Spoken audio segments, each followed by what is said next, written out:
Do you guys want to see how the excavator works? Okay, I am going to show you all of the different features of this excavator and what it can do because it is really, really super cool. Okay guys, so this is a Kubota KX057-5. I don't have any idea what those numbers mean, but this thing is really, really cool. So I'm going to show you all the different levers, all the different features, and how this baby works. So first, the door opens like this. Okay, so it took me a little bit. When the door opens all the way, it locks open. So like if you wanted to use it with the door open, okay, now it's locked. So it locks open and you can't close it. So there's a little lever here that's kind of hidden.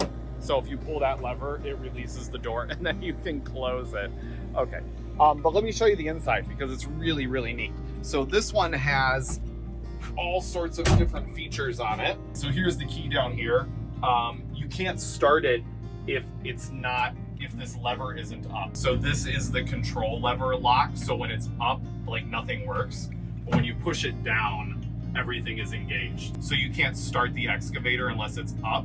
And then once it's started, you can push it down and then all of the different features work. So I'm gonna turn the camera around so you guys can kind of see all of the different stuff that this does. Okay, so the first thing is like comfort. So it's got, a cushion seat here. It's got heating and air conditioning. Here's your RPM. So, obviously it goes up and down RPM wise.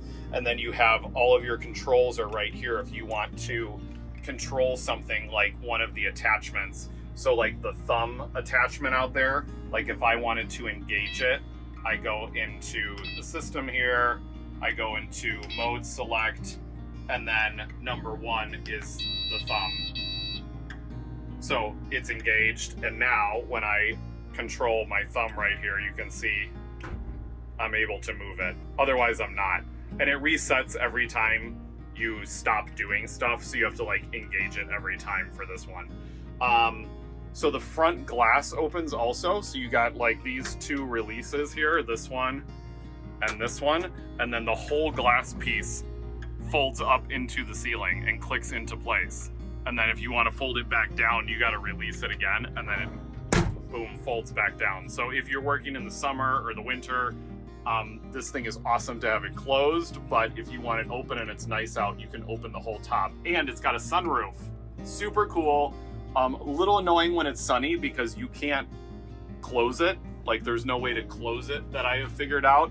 So the sun kind of shines on you and it gets hot in here, but the air conditioning helps a lot, obviously. So let's talk about all the different controls in here. So it's got a lot of different ways to control this thing. This, by the way, if you've rented an excavator before, you probably know all of this stuff, but this is kind of like the excavator for dummies video, okay? So this right here controls your treads, your tracks, okay? So your left one controls the left track, the right one controls the right track.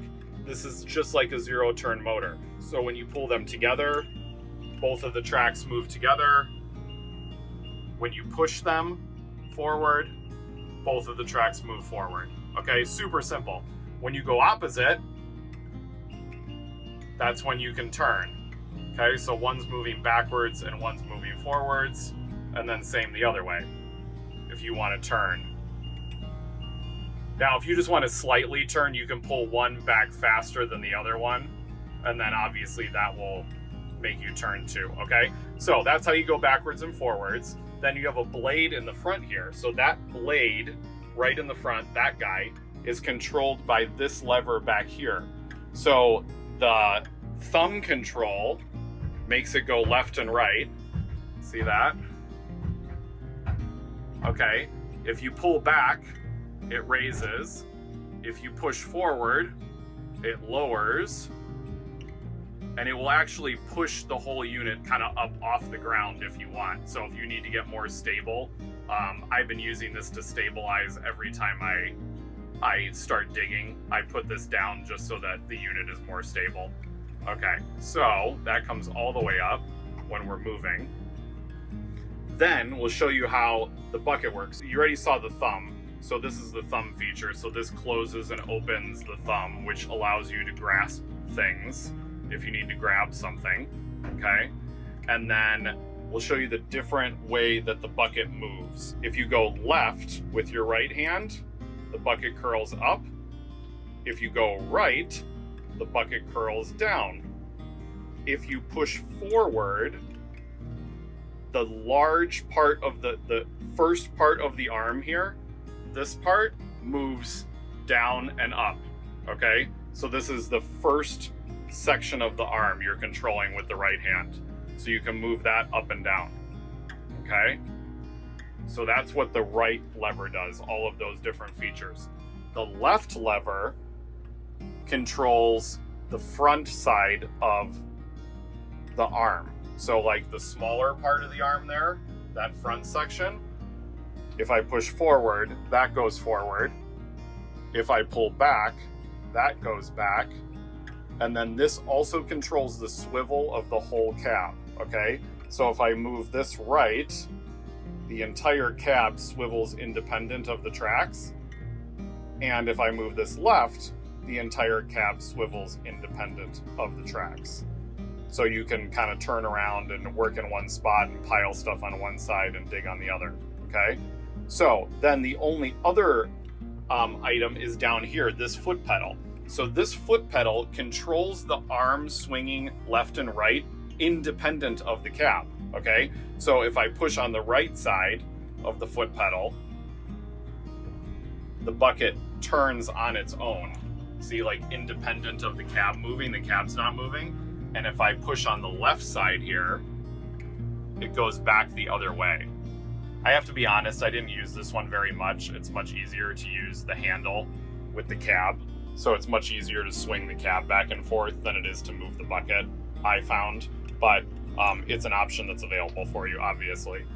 Okay, so altogether, getting the hang of this thing, for somebody who has never used an excavator, I mean, I've rented like a very small one, and we have a tractor, so like I understand like the hand, you know, controlling the buckets and stuff like that. But for somebody who's really never extensively used a larger mini excavator before, the learning curve on this was not super difficult. It's like once I figured out how all the levers work, it's more muscle memory than anything else. So it was really simple to use and it works really, really well. It's very quiet. So like I have it on here, I'll turn it all the way. Let me turn the RPMs all the way up. Okay, so that's kind of as loud as it gets. I don't know if you can even hear it on the video. So it is not a loud machine. It's very easy to use. It's very comfortable. The heat and AC works really well. I had to turn down the air conditioning most of the time because it was too cold. There's also, so down here, and they explained it to me, and I'm probably not going to explain it well, but there's a difference between excavator mode and backhoe mode. So apparently people have preferences to both. Well, this does it both ways. So what it does is it takes these levers and it kind of switches how they work. So it makes it so like instead of the right lever doing, you know, the bucket and the big, it like flip-flops things. So that adjustment is right down here. So I haven't touched it. I left it the way it was. And I'm pretty sure I'm in excavator mode. I think that's what they told me when they dropped it off. But that's comfortable for me and I liked that mode. So it's just what movements each hand is doing, and some people like one hand movement better than the others. So anyway, just so you know, that option is on here too. I'm trying to think of anything else I can tell you about this, because overall, this is a lot of fun to use. If you have a big project to do, this saved us hours and hours and hours of time. And some of the stuff we would have never been able to do without this machine. So 100%, 5 out of 5, 10 out of 10, recommend. This is a great unit. We have had no issues with it. And if you have any questions about it, leave a comment below. And don't forget to subscribe to Fluffy Feather Farm.